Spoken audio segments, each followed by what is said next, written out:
svom dugačkom životu došao je do takve evolucije da je bio poslanik u Carskoj dumi, a kasnije bio posmatrač na skupu Centralnog komiteta komunističke partije, na kongresu KPSS. Kada je izbila Oktobarska revolucija 1917. godine, Vasilij Vitaljević nije mnogo oklevao.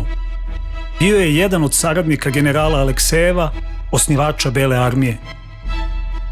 Kao i poslednji komandant Bele armije, Vrangel, i Šulgin je rođen 1878. godine. Nekoliko puta njihovi životni putevi će se ukrstiti, ali Vasilij Vitaljević nadživeće generala za gotovo 50 godina. Grobovi prvog i poslednjeg komandanta Bele armije ostaće kao spomenici u Beogradu. A Šulgina će put dovesti kod nas, a zatim i odvesti daleko od srpske prestonice, ali sve će se to desiti mnogo kasnije.